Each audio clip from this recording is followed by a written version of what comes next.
The collections of recordings you are about to listen to are licensed under the Terror Protection Bureau. Any attempt to release, share, or listen to these files outside of government agents will result in prosecution and a fine of up to $5,000. Episode 1: The Man in the Alleys. The date is September 21st, 2018. I am Officer Daniels from the Terror Protection Bureau stationed in New Orleans. I've been assigned to the new protection unit to record accounts of any uncanny and strange occurrences in the city. I have no clue why these tapes are kept, nor why they need an entire investigation team for something that could easily be written off as drug use, poor vision, or mental disorders, but I digress. There's a collection of tapes all sorted by date. I will only be reviewing the ones recorded in the 2000s, as they are the most relevant.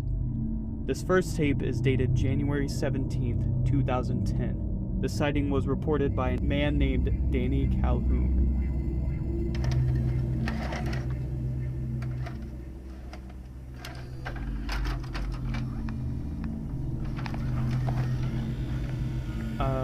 My name is Danny Calhoun. I came here to report a strange sighting. Should I start now? Okay, here goes.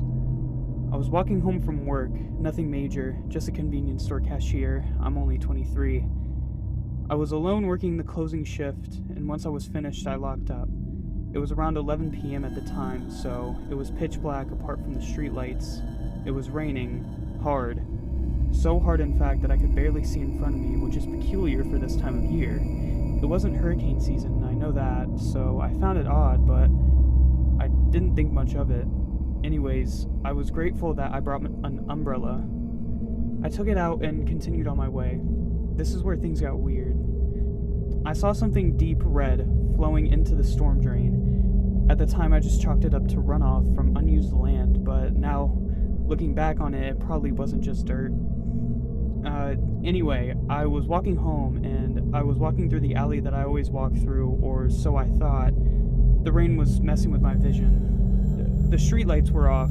They're always on. That's why I had doubts. The rain restricted my vision even more, but it let up as soon as I walked into the alleyway. Another thing that was odd. I walked down the alleyway, checking my maps on my phone. It was the right one. No lights even still, which was very odd, but I'm not a paranoid person.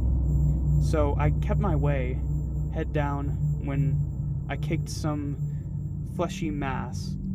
I jumped back. I tried to get a closer look when I heard a noise, a rock skipping off the wall like someone threw it at me. Then I turned to see this man towering over me. I can't remember what verbatim he said, but it was something like, "You're out too late, child. Where's your abode?" I know it was something like that because of the manner he spoke in. It was very strange. I backed away and tripped over the fleshy mass. I fell into a puddle beneath me, so I got up and turned to run in the opposite direction when I saw this hunched over man in the corner of the alleyway. I breathed a sigh of relief at first, grateful to see another normal person. I drew closer and turned him around and, I'm sorry, please give me a moment. I turned him around and I was met with a giant toothy maw. I mean, its teeth were sticking out at all odd angles, and it had a mangy face with patchy black fur, eyes that bulged out of its head a bit. It looked like a rougarou, but skinny, and more coyote-like. I turned around and the man was gone.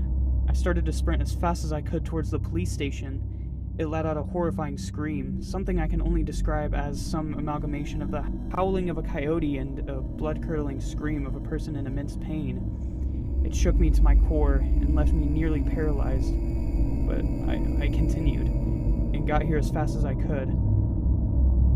As I ran through the alleyways and streets, I heard its paws thumping on the sidewalk behind me. It was loud, like no normal animal. Definitely wasn't an animal. All I know is that it was gaining on me. Then the Bureau's building was in sight, and I ran in. As you know, I looked outside and it was gone. Not a single sound, no animal, nothing. By then the rain had stopped. Don't expect you to believe me, but I need a police escort back to my house, just in case the strange man comes back or if that thing tries its luck again. There's a lot to unpack here. It says here in the report that after that night, Danny's apartment was broken into, and according to numerous eyewitness testimonies, there was no sound at all, not even Danny's screams. The police were late to the scene, but when they got there, the door was locked. They forced their way in, and saw the apartment was completely clean, no signs of a struggle, but also no life to be found, not even Danny. He was eventually declared missing and his body was never recovered. About his so-called sighting, I feel there could be some truth in this, although the rain was probably obscuring his vision. He could have just walked in on a drug deal gone wrong.